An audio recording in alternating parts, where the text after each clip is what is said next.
This is the High Value Man Conversation Podcast, a show dedicated to the mission of building high-value men. Men that are courageous, committed, and uncompromising in their pursuit of greatness. You run the day and stop having the day run you. Monday, get better. Tuesday, get better. Wednesday, get better. Everybody's great when they're not tired. Champions is when they're tired. That's when the real champions come out. The next day, get up, get up, get up, get up. Keep going. Win. I'm going to win. You're not as far away from these dreams as you think you are. One great man means a great family, a great neighborhood, a better city, community, state, and the world. The question is, if not you, then who? Welcome back to the High Value Man Conversation. This is Season 3, Episode 1, and this is lovingly titled the Redemption Episode. The Redemption Episode.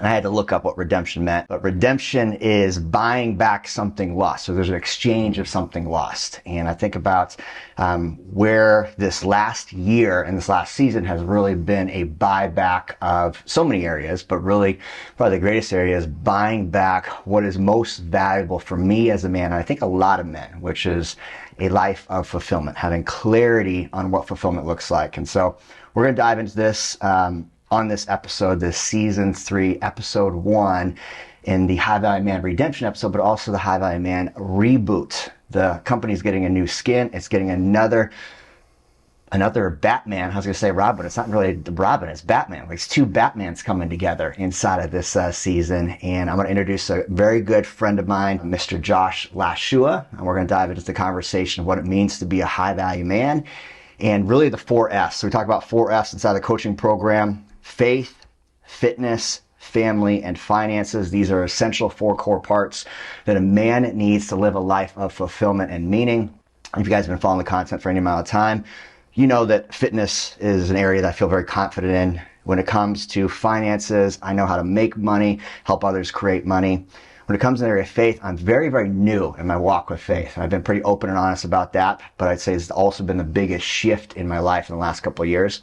But the domain of family has been an area that I've struggled with, to be perfectly honest. I'm a lone wolf in a lot of respects.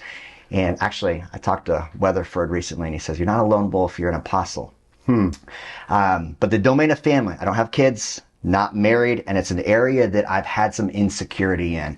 And as we talk about building a well-rounded, fulfilled man, I want to be able to provide value in that space. And so I can either wait 10, 20 years to master the domain of family, or I can tether up with somebody that already has that area down, dialed in. It's their life work, it's their practice, it's what they do in regards to parenting, fathering, and coaching. And that's where Josh and I are intersecting in this season, is to bring you a whole nother dimension of this coaching process where the family component becomes first and center, not above faith, but as an integral part of it. So Yeah, I love that. And listen, I'm beyond excited to be here with you, Aaron.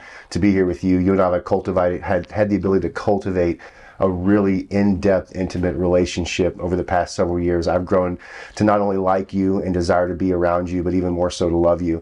And that's not really an experience I've gotten to have with too many men in my life. And so gratitude is a simple way to put it, but just truly grateful to be linked up with you in the different rooms, in the different spheres that we've been able to operate in together. And so incredibly excited about that. And I love what we're doing with this faith, family, fitness, and finance, because truly, guys, it does impact every area of your life. If you take conflict, circumstances, situations, difficulties in life, and you were to dust them off and really get down to the roots of them, they're all rooted in one of those areas.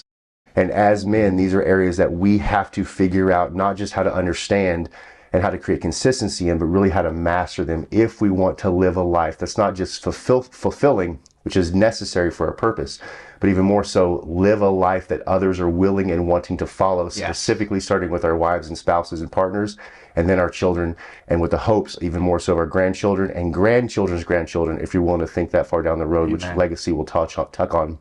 But grateful to be in the room with you, to be tethered to you, to be part of this family, this core, this men's tribe that is HVMC. Yeah. And my wife and I, Dr. Britt, I'll refer to her as. Well, let's back up. Let's bring the listeners into this really, because I jumped right in, and I know you. I've got your background, and I know you're going to dive into everything that you and Britt do.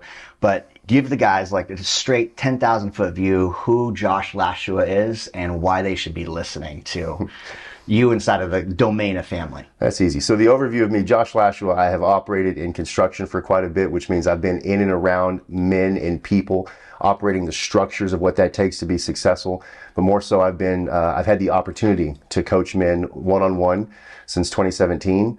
I started doing that professionally in 2019, and I've had such an amazing time, not because of what I get out of it, but really getting to share what God has done in and through my life. And then also my wife and I have a brand called Same Team Forever. We do specific to couples and marriage events as well as coaching. We've done that now for years and been grateful to do that all around Texas. And so what I get to bring to this table, to our group, really is my life's purpose. I'll do a lot of things in life and I'll always be successful in life, but really what I get to bring is my wife and I are gross about each other. And I use that word lovingly. Yeah. And I desire to be gross about my wife 50 years from now. We've been together 10 years. It's been a difficult yet rewarding decade together. We've encountered a lot of the circumstances that couples will encounter, and we'll get into those quite a bit deeper today and in the future. But we also have overcome all of them, even up to this point. So I'm really grateful to know that I have peace in my family, that my wife is my best friend, that I'm not led by my wife, but she is truly an intricate part in who I am and what I do. I've got a beautiful daughter who's 5 years old. I've got a son on the way. Praise the Lord. We actually were at at our midwife appointment yesterday, and my son is 4 weeks ahead of his growth development. So you guys pray for my wife. I was almost 11 pounds when I was born. I'm now a solid 250. So this is our first son, and so just pray for her that he doesn't jack her up, because I've got bedrooms to fill. Amen to that. But the general overview of what I get to bring is the relationship piece, the finance piece as well, which we'll hit on, and faith, and are certainly intricate parts that I bring to the table. But really, relationship has been my life's desire since 3 years before I met my wife. I really chose to dive into who I was personally. I had a template from my parents, which was a good template, but I didn't want to replicate what they had. Yeah. I wanted something so much more and so much more meaningful. And so I went on my own journey, met my wife. We built what we built with Same Team, which later became Same Team, literally for us, so that we could have the relationship of our dreams. We've been living in that now for a decade. Awesome. And so getting to bring that and tether it to what already is the foundation of HVMC can only give you not just the tools you need, but the roadmap to get from wherever you are to where you want to be, and that's a purpose-filled life. Oh man, beautiful introduction. And how Josh and I intersected is also a beautiful part of this story. So I've actually hired Josh and his wife, Brittany, at different seasons of my life and relationships to coach me personally, to coach me in my relationship, to coach me through my own emotional blocks around intimacy and closeness, conflict resolution, better communication. So all those details inside of coaching that I've invested heavily in and have seen great results are now going to be integrated into the curriculum and ecosystem of HVM. Because at the end of the day, we know this, that one man doesn't have a complete picture other than Jesus. No man does. No man on earth does. But when you bring together a multitude of counselors, you're able to pull in the insight, understanding, experience from so many people. So you're not just getting me from a coaching capacity anymore. You're getting also Josh's wisdom and the wisdom that he brings and all the experience that we get to bring together. And now the conversation, the high value man conversation, is an actual dialogue and conversation between two men that are in the battlefield of life, leading other men in person, online, through experience, through relationship, finances, faith, fitness, all of it, to bring a whole nother side to the dynamic. Yeah, I love that. And you get to see a picture of what true intimacy can look like between two men. I'm an incredibly masculine man, and anyone around me knows that for sure. And Aaron is unquestionably that as well. So you get to see two really manly men who love the Lord truly live out in front of you what relationship can be with men when you take it seriously, when you lean into these templates that we're going to give, and we can show a picture of what tribe can look like, what not just friendship can look like, but what intimacy can look like between men. It's a beautiful thing. Amen. That's such a good thing. And I want to pull on that core just a little bit. Men need modeling in every domain of life: faith, fitness, family, finances. The lone wolf dies first. And so if you are suffering, struggling, you're in isolation alone, I'm calling you forward to let you know the reason that you're there is because you haven't found a good model of masculinity inside your life. And so we need these models. We need the man above us. We need the men beside us. And we need the men that we're eventually going to mentor into. But without modeling, we end up suffering in our masculine journey. We end up suffering, struggling, and really just causing more problems. We create more of the pain that our fathers passed down or didn't teach us. And so the modeling that Josh are going to do for you here is going to be the model that you get to take forward into your life in any area. So excited about that, man. Tell me, and I want to dive a little bit into your story, because our stories matter and our stories are really what brought us together. And I believe that when you unlock the reason behind your pain and your struggle, it turns into your passion. And your passion really becomes the purpose for your life, that golden thread. But why are you so excited and on fire for relationship? Or you always had a great template for marriage and relationship? Did you grow up in a household with, traditional, was it atomic household? It was like a traditional household where like everyone's just happy, go lucky. It's immediate, leave it to beavers. Like, tell me a little about your backstory. One would only wish. One would only wish. My parents are still married and going, and I would say going to be married to the end of their life. So I'm grateful for that. That's not something that I've had to work through. Although as a young adult or young child and young adult growing up in the Catholic Church, which is how I was raised, I was certainly exposed to structure and how things can be done in that realm. And this is nothing against Catholicism. I think Catholicism does reverence really, really well. What it didn't give for me is a picture of what intimacy with the Lord can look like. And so, as far as the house that I grew up in, I would say generally speaking, this is not me covering for my parents, but generally speaking, a loving household, although we did not have conflict. We didn't have dialogue. I grew up in a house where everything was swept under the rug. We talked about the Cowboys, we watched Seinfeld and Fox News, and outside of that, that was really the structure of how conversations went. So intimacy isn't something that was given to me, modeled to me. I've discovered that along the way in my own path, and being married to my wife and having some of the other couples around me in my last 10 years that I have. But I grew up in a house where I was as the firstborn, because I am the eldest, really paved a pathway for myself. I consider myself a very masculine individual that wasn't different as a youth. And so I have a very strong mother. She's always been that way. My father is loving, although he's not the dominant voice or the dominant individual in my parents' relationship. And so having to navigate that from a young age of where do I fit in? Is this something that I model? Is this how a man is supposed to be? No discount to my father because of his personalities and what he's exposed to. Our parents, honestly, Aaron, I believe, truly do the best with what they know how. For sure. And my parents have done that for decades.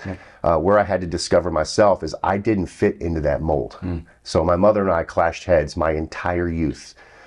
Because I always wanted to know why. I wasn't just a do as I say because I said it type of individual. I always wanted to know why. And if we were doing something, if I committed to something or was going to do anything, I needed to have a purpose behind it. That's just the way that I've been wired. I can't really give credit to anyone on that. That's just my inter wiring of myself. So all of this was clashing in me in my youth and growing up into my teen years. And I really had to take time to discover myself. And typically that was through my own conflict and my own circumstances of being a teen and becoming an early teen. But where this really led me as far as being passionate about relationship is it started with my own testimony. I'll just say this. I grew up in a small town called Waco in the middle of Texas. And by my late teens, I was doing some multi-operations in restaurants, and I was making six figures in the early 2000s. That was a big deal in Waco. It's not now, but it was a big deal in Waco. And so I really had the freedom financially to do a lot of things, almost anything that I wanted to do within certain realms. And guys, that led me down a quick path to destruction. And by a quick path, I spent almost a decade in it. I went through women like they were water in search for my own purpose, for the feeling that I had in the moment when a woman would say, yes, I'll give myself to you. And I sought feeling and purpose at the bottom of bottles. Did that for a decade, and also in pills. And so I experienced quite a bit up front what addiction can look like, what difficulties can look like, and what literally I was the model in my own mind of what failed relationships look like, because I literally had hundreds, to say the least. And with that also a failed engagement. And what that led me to is it led me to a moment, I'll never forget it, May 31st, 2011, when I believe God had a divine intervention for me. Like I said, I had many toys. One of those happened to be a sport bike, a CBR 1000RR. Okay. And part of my routine, my rituals, that I would go out at 10, 11 o'clock at night. I'd hit unhealthy speeds on the highway for my adrenaline rush, because it's something that was just part of my masculine that I would tap into before I would go out. And I would go to the bars 6 nights a week. Yeah. And then I would probably crash somewhere between the bar, someone's house, and my own home between 3 or 4 a.m. And that was just how I rolled. Yep. So 10 years of just pure emptiness. But on May 31st, 2011, I remember driving down I-35 on my bike, doing around 160, 165, because that was almost top. I'm a big dude. It was almost top speed for my bike. And in a moment's notice, it was probably a fraction of a second, my entire life flashed through my brain vividly like a movie. I had seen every relationship that I'd been a part of, from my parents to romantic relationships to my friendships, people I'd grown up with. And literally every single one, I had brought it to its demise by ways that I'd acted. Sure. And not shown up. And so in a moment, I come to a screeching halt around midnight of May 31st, 2011. I dropped my bike, I threw my helmet, I fell to my knees, and I cried out the name Jesus, which is odd for me, Aaron, because I didn't have a relationship with Jesus. I'd grown up in the church, but I didn't have a reason to turn to God, especially in that season. I really hadn't been to church in years, even though I was raised up in it. So I turned to God in that moment. And in that moment, for the next 2 years, I asked God to intervene. I cried like a 3-year-old would on the side of the highway, and offered my life to him and said, I will change. I will sever whatever needs to be severed. I will change whatever needs to be changed, but I do not want to live this way anymore, because I knew I was dead inside, but I also knew there was a physical death that was hunting me down if I didn't change my ways. Sure.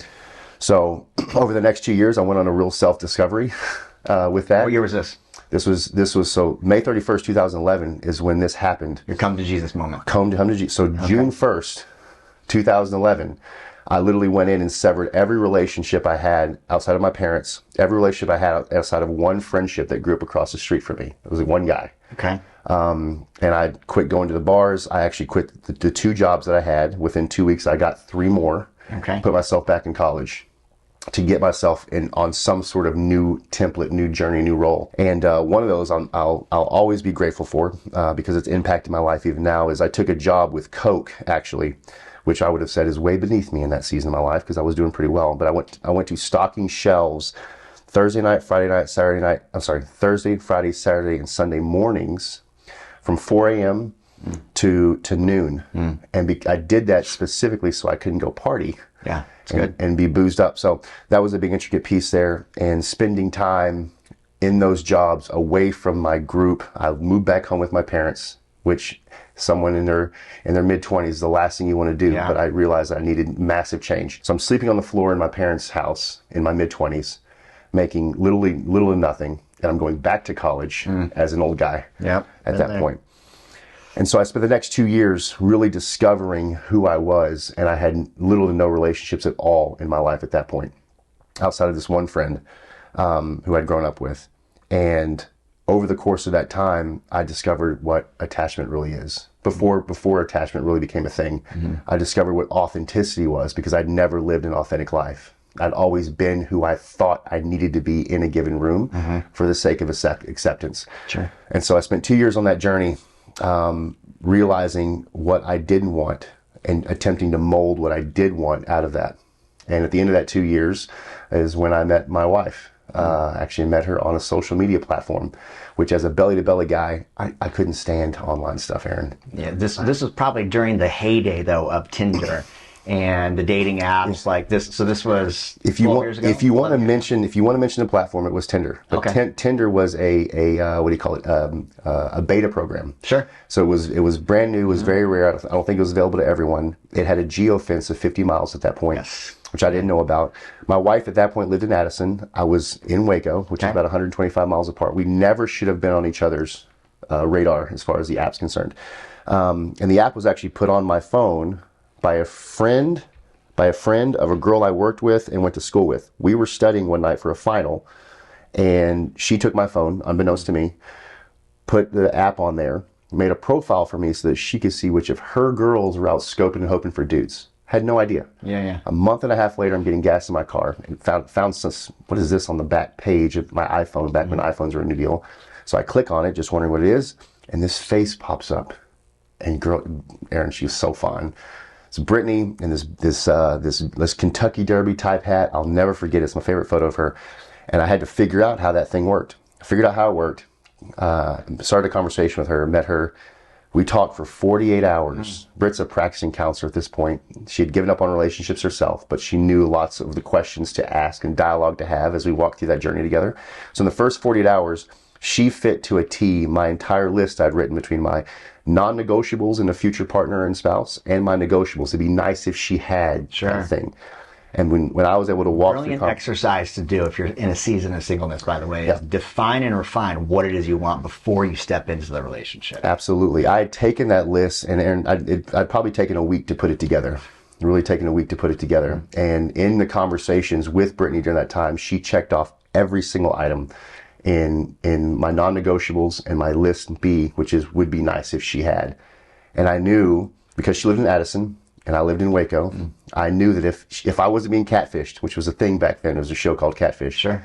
If I wasn't being catfished, then this woman is the woman I was going to marry. So I drove up, I got myself a hotel, said, I'm going to meet you. And she said, great, you can come over, I'm going to make dinner. She lived with two other girls there that she'd worked with and gone to school with. So I'm going to come over, I want to meet you. And so I drove up, knocked on the door. She opened the door and said hi. It was, praise God, it was the girl from the photo. But she opened the door, said hi, and I stepped through the threshold and kissed her. And at that point, for me, it was done. I just knew. We were engaged 5 months after that and married 4 months after that. So 9 months after we first met, we were walking down the aisle, been together 10 years. And just a part of what life can look like when you take what you've done, you come to a realization that it has to be severed. You choose a new way, find templates that work, that how funny it is that life brings you exactly what you're looking for when you're willing to put in the work. And so that's redemption. Amen. I've got a Tinder story as well. It doesn't have the beautiful happy ending that yours did.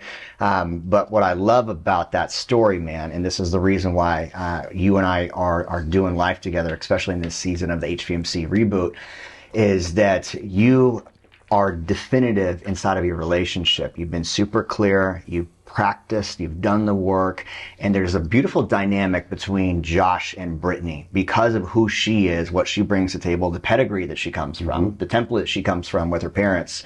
That family, that household, their relationship dynamic of who Josh was beforehand, this man that really needed redemption from not only like his own salvation, but just in the way of great relationship, because we can repeat the same pattern over and over. Yeah. And this is the problem that we see in coaching inside of working with men that I've seen in my own life, is that the patterns, you will repeat the patterns of pain and problems and challenges and conflict until you solve self. Until you really solve the part of yourself that needs to be healed the most.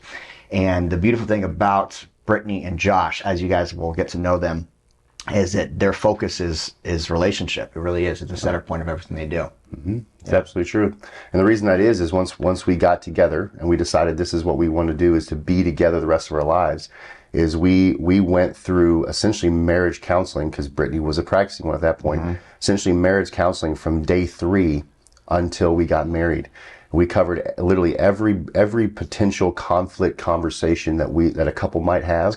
We covered very quickly, from the way that we wanted to parent, how we were going to do our finances, how romance would look like in our relationship, what pursuit would look like in our relationship, where we wanted to live, where we wanted to go to church. I mean, all these different areas that could become conflict, how we communicate, how we do everything in life. We walked through and came into agreement on before we were married. And it really eclipsed us, Aaron, from having those conflicts, which still happened. Yeah. But rather than having a conflict that's a level 9. After. Yeah. Well, or after you're married and you're like, I didn't know this about my person. Yeah. Or I didn't want to talk about it, or I didn't want to cover that with her because it felt uncomfortable.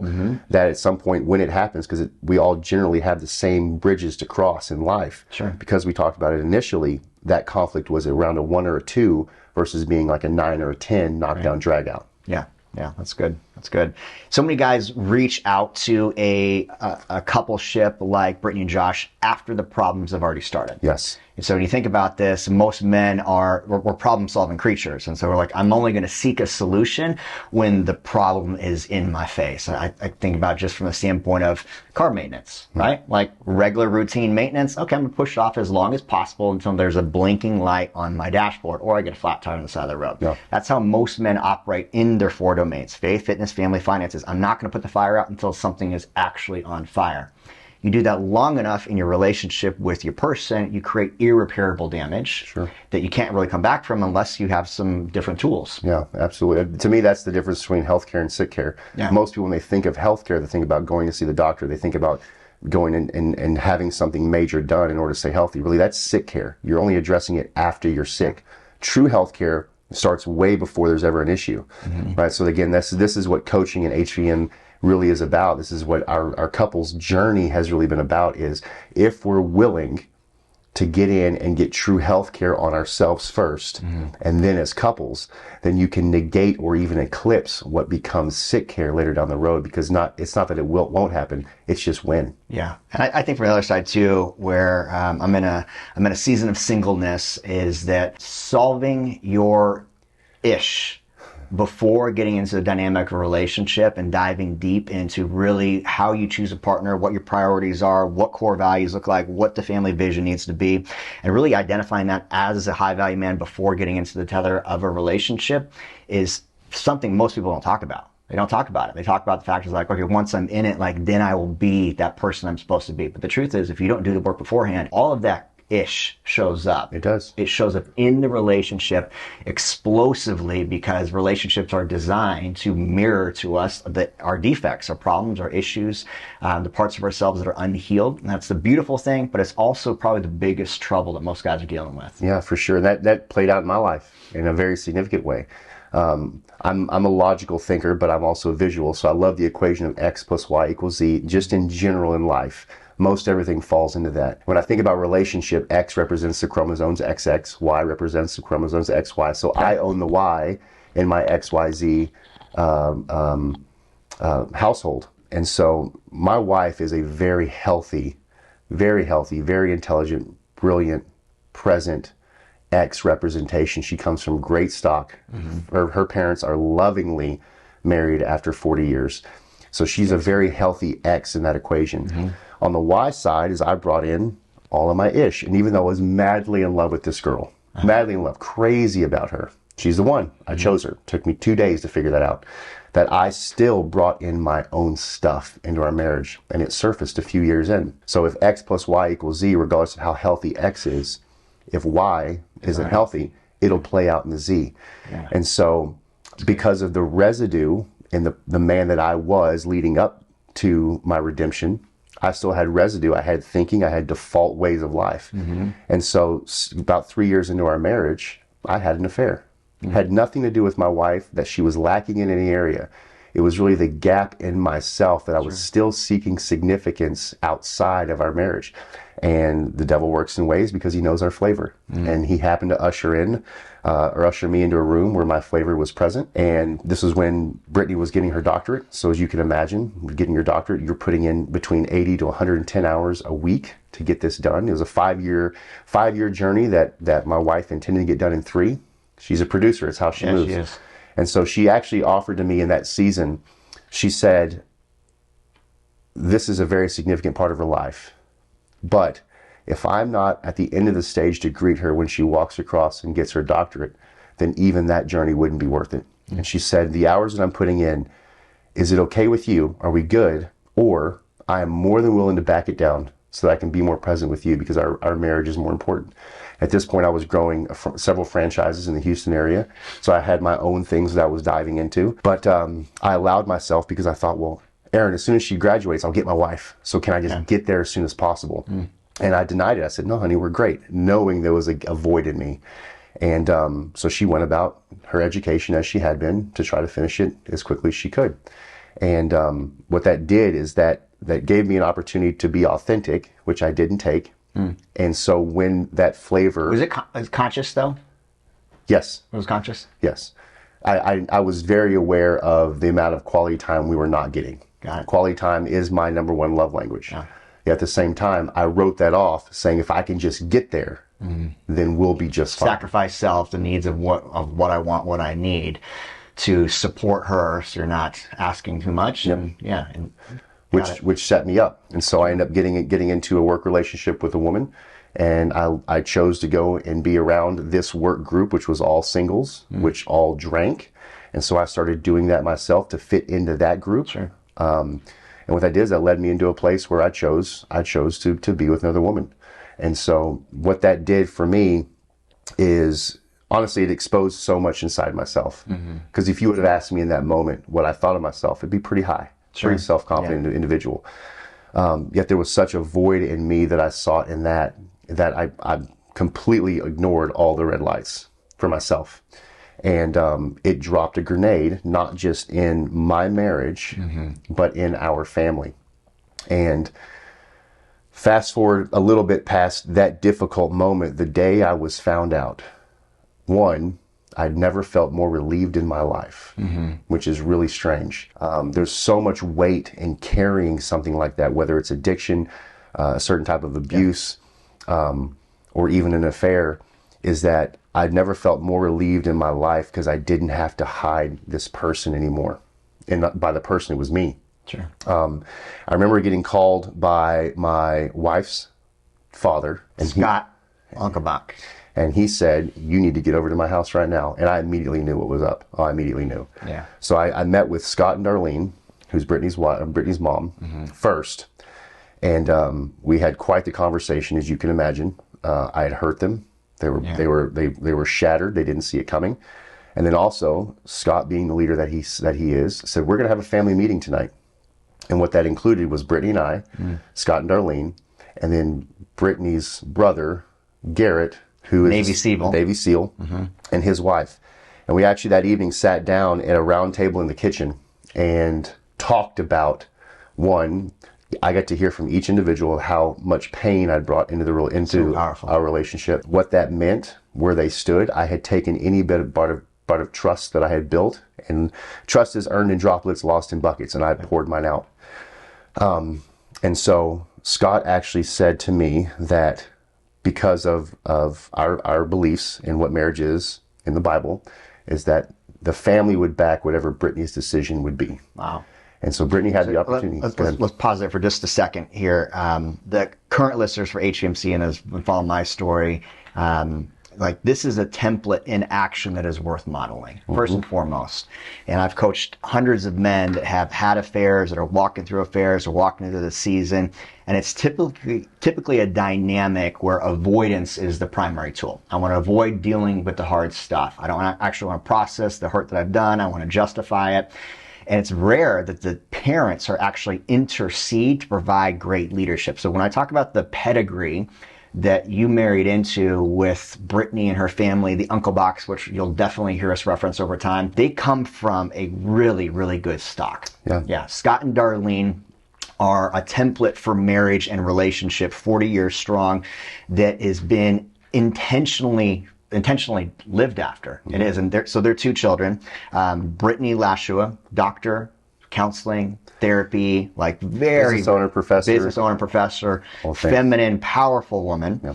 And then their sons, Garrett Unkelbach, U.S. Navy SEAL, also the leader of the Mighty Men movement, which is a primary reason I moved to Texas. Yeah. And so when you think about like these two, what they're representing, the fruits in their life, it comes from their parents. How beautiful that their parents had enough wisdom and foresight and a template, a biblical template to say, you know what, this is something that can be repaired. God can do all things. And we're going to sit down as a family and decide, because you guys are marrying in. And so I just think that's such a cool thing. It's a beautiful thing. It's a beautiful thing for me now. And so Brittany decided in that moment, I'm going to choose my husband. I'm going to choose my husband. And as difficult as that is, we said we're going to walk through and do whatever it takes to not only repair what I've done, but to build a relationship that far exceeds even our dreams when we got married. That was our commitment. Wow. And as a family, I got to hear again from everyone at the table of, we're going to back Brittany. Now you're starting over with each of us individually. Sure. But we are choosing to stay together as a family and help to put a tailwind into what you guys are doing. So cool. It is very, very, very blessed to have that opportunity. Now, I also, as you talked about, as a man, had the opportunity to run, to flee. Yeah. And don't think that didn't cross my mind. It'd be so much easier if I just walked away. Yeah. I still had this relationship. At that point, on that day, I could have, whatever. But choosing to say, no, I'm going to do whatever it takes, as difficult it is, to face what I've created, because I know what's possible. Yeah. And so I actually got to see the face of what the Holy Spirit looks like. I got to see the face of Jesus in Darlene, in Scott, in Garrett, in Lindsay, and in Brittany as I was chosen in literally my worst moment of my life. Wow. Yeah. But that's powerful right there. That's what men need for redemption. So you think about what redemption is: buying back the grace that you lost because of a bad decision, right? And so many relationships stay in that state of hurt.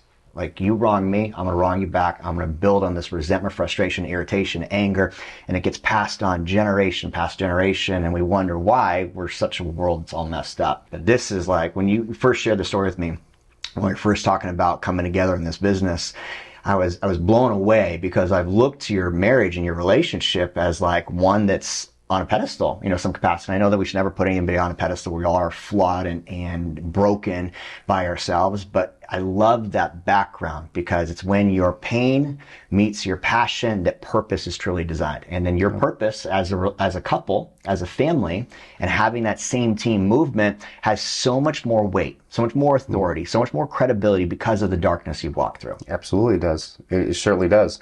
And so I can now, we fast forward through, and we'll get into more depth about what that journey looked like, what we did to create what we have now. But in retrospect, Brittany and I have had this conversation dozens of times, I would not wish that on anybody. Yeah. Going through that as a couple, going through it as a family. Yet in retrospect, we would not have what we have now in our marriage had we not walked through that. And it was primarily because of the changes that happened in me. Yeah. Completely. Remember, I'm the why in this equation. Yeah.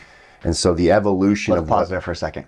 So and we just finished a book in our men's group, Masculine in Relationship, phenomenal book, highly suggest it. But one of the core elements of that book that's the general thread, he repeats it several times, is your relationship with your woman will never change until you change. Right. Until there's a fundamental change in who you are as a man. And so this entire conversation we're having, the high value man conversation, faith, fitness, family, finances, you want to inspire, lead, be a greater impactful person in those domains with women, work, and the world. You have to fundamentally change. Your old ways have to die off. And when you change, the trajectory for the relationship, your family, your kids, your grandkids, your business, all that changes. But it begins with you. It begins with the men. It's absolutely true. And I love that we've been in a relationship for several years. We've been in an intimate relationship, coaching relationship, and friend relationship. And for all the guys that are out there that have experienced something like this, and whether it's affair or not, I love that you had the aha moment just a few weeks ago of you can go through something like this and not just have hope for redemption, but have the ability to have the marriage and the relationship of your dreams. Aaron, so I'll say it this way, you can go through fire and not come out smelling like smoke. For the people in my sphere that are hearing this for the first time, I know they're going to be shocked. For the folks that have known us for, 8 years or so or less, is they're going to hear this and go, there's no way. Because they know and they see the relation that we have. Not only is it loving, we are nuts about each other. Yeah. We are so connected. We are so about one another. It's a beautiful thing. Even our children, the way that we raise our children, you just never would expect it. So again, just because you've experienced something, just because there's residue there from a failure, a catastrophic failure, doesn't mean it can't be not just repaired, but completely redeemed, and you can't live in a dream type relationship. Yes. And that's ultimately what we're searching for. That's what we're seeking for. That's what we hope to model through this conversation, through the intimacy that we're going to develop over this season. But is that life of fulfillment and meaning, where you take the worst thing that ever happened to you and it becomes that misery becomes the ministry for your life, because it's from your pain, your upbringing, the bad choices made, that decade lost in debauchery. I've had the very similar one. My 20s were just a waste. But I'm thankful for it. And it's because of that time spent off purpose that I'm able to be so much more definitive as to what a win looks like. Yeah, it's so true. It's so true. So that's a big piece of the relationship, and why it's been so much of an intricate part in my own life, and why it'll always be a priority, and how I live and do life, and why I'm so disciplined in the things that I'm disciplined in, is I've lived on that side of the fence. I will never go back. And because of what I now have, I protect it like it's my garden. I love it. That's beautiful, man. So we're going to wrap down this episode 1 of season 3, this redemption episode, because I want to keep you guys interested, curious, excited, and inspired with what we got coming up for this season. But Josh and I are going to wrap on these topics all day long. Purpose of today's episode, high level, is to welcome you back to the show, first and foremost, and to expose the area that I most need to tether with a really strong man, to raise my hand and say, I need help in the domain of family. I'm grateful for it, I'm excited for it, and I've got a great model for it. And to introduce you guys to the conversation that we're going to be diving deeper into our 4 F's: faith, fitness, family, and finances from a completely new angle. First and foremost, putting that family first, because that is the direction where we're going to actually be able to impact future generations. Right. You're not going to have a greater impact on anybody more than your kids and your relationship. Your wife, your partner, the person you do life with should have the greatest amount of respect, adoration, love for you. Like, as a high value man, that's the person that knows you the most. And if she doesn't, that becomes an area that we get to work on. Kids, next in line. They're going to see all of the flaws. I spent a weekend with a coaching client, and what I left with is that the best lessons in life are caught, not taught. Yeah. And so the do as I say, not as I do, doesn't work inside of parenting. You got to be the example, the high value man in every single capacity. A man of integrity that truly leads with his fitness, leads in his finances, leads with his faith, and leads in his family. And the kids see that. They do. And if they don't see the right image of model consistently over time, they end up picking up the bad behaviors. So that's what we've seen both of our lives growing up. Anything you want to close with? No, I just want to say I'm truly excited to be in the room.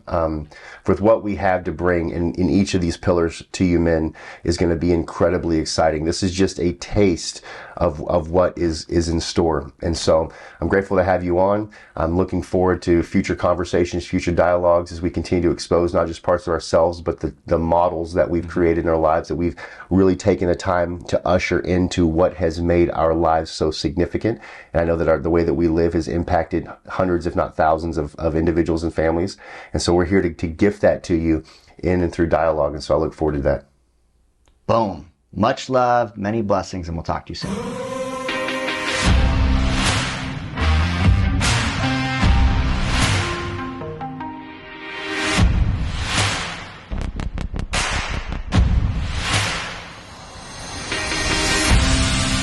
Get off the podcast. Get back to the fucking mental lab.